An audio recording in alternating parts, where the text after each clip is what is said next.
Hi guys. All right. Welcome to Brandy Reads. Little reads, tiny reads. I'm not sure. These are like middle reads. So, thank you for joining me. I just thought I was going around the store and I really wanted to find things that I thought would pair really nicely with sort of the homeschooling environment that we're all experiencing at the moment. And we have a lot of educational books in the store. We have a fairly extensive selection of all kinds of really fun things. And so I pulled some of them today that I thought would pair nicely with what you're probably already doing. Plus, picked ones I thought would encourage you to get out or maybe read outside or something like that. So I've selected a lot of books from our children's nonfiction section. So the first grouping, and then I'm going to do this in two parts. So the first part is going to be sort of for my maybe older kids, sort of in that 8, 9, 10, 11, 12-year-old range. And so it's this series, it's a whole series, as you can see. If you look down here next to me.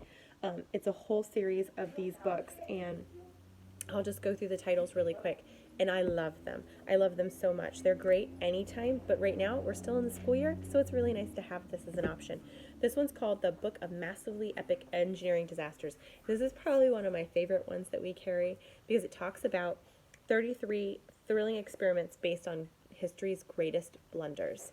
So, like, you can see the Leaning Tower of Pisa is back there, and so this is a really great example of like how that's an engineering blunder and how it works. This is how to topple a stadium, make an umbrella oven, sink your own Titanic, the science behind it, collapsing cathedrals, wobbling bridges, tidal waves of molasses. So it just like, if you look here, there's tons of experiments inside. So like this one here, experiment number 11 is overflow, and it talks about, how to fill something. You'll need a bathtub or sink. It tells you what you need, and this will be the experiment for Titanic. And so I love this. These books are not very expensive, and every page is just information, knowledge, and going. The next one in that series is the Book of Terrifyingly Awesome Technology, 27 Experiments for Young Scientists. I honestly got this series in the beginning because it spoke to me because I have 4 boys, and one of them is a future engineer of America. He wants to be a chemical engineer, and he's just into all of this. So when I saw this line, I thought, this is really great. So when you open this one up, it'll say, let's see, like this chapter here will be experiments, time factor 20 minutes. This experiment will help you understand how your browser is able to translate the information on a website and turn it into pictures, music, and messages. All the things you need to hear or see when you open a web page. It's a really simple experiment to help you get a hang of some pretty complicated things. And so it breaks it down into what you'll need and explain how that happens. I think these are good things. So the next one is the Book of Ingeniously Daring Chemistry. It's 24 experiments for young scientists. How to create hot ice, make your own fossil, conduct electricity with a pencil, plus melting metal, homemade crystals, and powerful magnetic fields. And so this one's, it looks like this. And I don't know if I held the other one up long enough, so I'm sorry. It's kind of fun. So, like this, it's like, for instance, this is like, where is sodium used? And it talks about why it's important, what's the compound, how to reuse it, what it looks like, things like that. So very exciting. This one, so say you don't have a super sciencey kid, but you have a kid where you still want to introduce some elements of science into something that they might like, a subject matter that they might like. This one is the wildly spectacular sports science. So featuring how does a knuckleball work? How do bike gears help you ride uphill? Why do belly flops hurt so much? I kind of want to know that one. Plus catapults, karate chops, trampolines, homemade snowboards, and more. It's 54 all-star experiments. It looks like this. I'll give you time for the cover.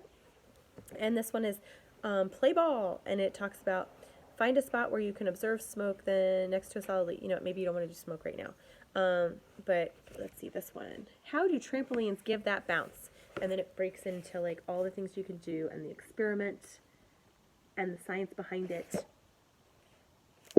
And then, let's see, the Book of Totally Irresponsible Science, 64 Daring Experiments for Young Scientists, featuring how to grow a Frankenstein hand, how to turn milk into stone, how to make a backyard volcano, cola geysers, burning ice, do-it-yourself blubber, homemade lightning, So here's the cover for this guy. I mean, these are fun. This is a fun way to do science.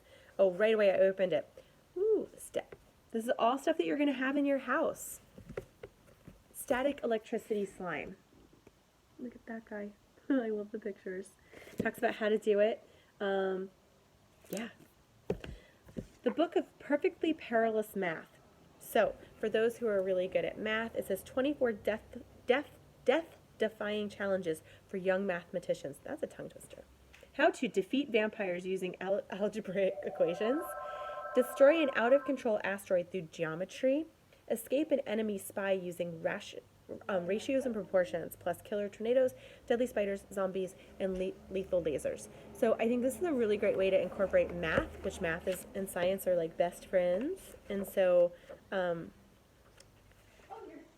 the desert decision, it's got all this great stuff, and then you flip the page and it starts going into like the worksheet, the solution, how to work it, the disappearing dollar. This is your brain bender. I mean, these books just have so much to them. I really love them. For $14.95, that's a lot of bang for your buck. So great way to attack some extra fun activities for during this time. So I want to keep supporting you guys. Love that you're supporting me. Keep it up. See you next time. Thanks.